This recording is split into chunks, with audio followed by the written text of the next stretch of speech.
Today is Mama's birthday and first ever kong pumunta dito sa Manila North Cemetery. In my knowledge, dito kasi siya nakalibing. Pero to cut the long story short, hindi ko alam kung saan yung puntod niya. So nagdirect na lang kami sa Big Cross. Finally, I got the courage to do this thing. Ewan ko pero after 14 years, ngayon lang talaga. Happy birthday, Ma. Mahirap ipaliwanag pero alam ko, naiintindihan mo ako. Alam ko naman sa sarili ko na ang biggest wish mo lang din naman is for me. At masasabi ko naman na okay ako ngayon. And you did your best para mapabuti ako. I miss you so much, Ma, and I love you. Alam ko naman na binabantayan mo ko kahit dyan sa heaven. Medyo nagtagal din kami dito and then naglakad lang kami ni Step pabalik. Sa paglalakad namin, nadaanan pa nga namin yung dati kong boarding house nung nagtatrabaho pa ako sa SPI before. Ito nga siya pinicturan ko. Kaso wala na sila Ate Milet. Sobrang tirik nga nung araw pero parang workout na din to sa amin. Ang problema lang, galing kami sa GY shift. Kaya medyo nakakahilo. Pero wala namang problema pagdating sa Sun Mall, maraming kainan. Kaya napagdesisyonan namin na kumain ng sushi sa House of Sushi. Di ako mahilig sa sushi pero ginuho ko pa rin kasi para naman maiba. And then, since birthday naman ni Mama, imagine na lang namin nakasama namin siya. Siyempre, hindi mawawala sa araw ko. Picture, para may memory. Buti nga tong kapatid ko, sobrang go kahit saan ako pumunta kahit in reality wala pa siyang tulog at gusto na niyang bumagsak. Akala ko di ko nga magugustuhan yung sushi. Sabi ko baka isa lang makain at tapos masukan na ako. Iuwi ko na lang kako yung sobra sa kapatid ko pati sa asawa niya na buntit. Pero ending nabubus ko naman siya, nakalima ako.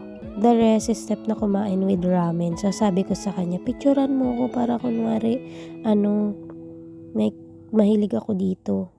Tapos nung patas namin, ayan selfie. So ang trip ng kapatid ko ay maging mysterious kaya yan tinatabunan niya yung mukha niya. Pero di niya alam, madami akong stolen shot na nakanganga siya dun sa mga antok-antok moment niya. Di pa rin kami umuwi, namili pa ako ng konti para kay buntit, mga chicha niya kasi naubos na namin sa ref. So sabi ko kailangan palitan natin yung mga kinain natin pag GY. So habang nagtitingin-tingin nakita namin tong Dubai Pistachio Eme. So tinry namin siya. Kaso ang mahal parang hindi siya worth it.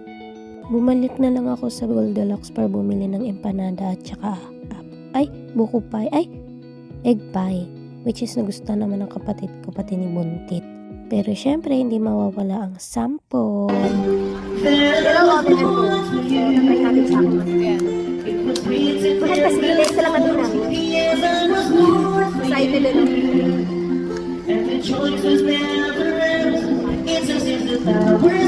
May slide sa'yo. Namatay yung video, so masarap. Masarap yung kokowa na ginamit nila, no? Hindi sa mumurahin. Tamis lang. Nagtamatamis na isa.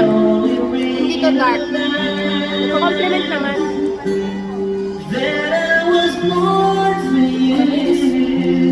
Tamis.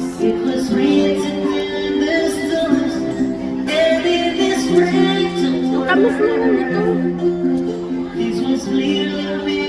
Parang gusto siya sa akin. Ikaw kasi yan sweet tooth kasi si Step. Nandito kami sa Sun Mall. Hello? Nakakahulog yung damit. Tapos, naiiwas sa bipit. Bakit pala yung experience na? Pero hindi ganun yung nakalasa ng pagkakita. Paano yun? Malalasa ka talaga yung discussion na may pagkakita. Good sa kanya. Doon na natapos din, may nabook na din kami na Grab kasi sobrang init kaya nag-Grab na lang kami. Ang mahal pa naman ng gasolina ngayon, nakakaya hindi mag-tip. Pero as tamad girly, bumiyahe at umakit sa overpass, ayan nagtuloy-tuloy na kami. So, tignan mo, meron akong picture dito habang tulog at bagsak na yung kapatid ko. Hanggang dito na lang. Bye! Happy birthday, Mama!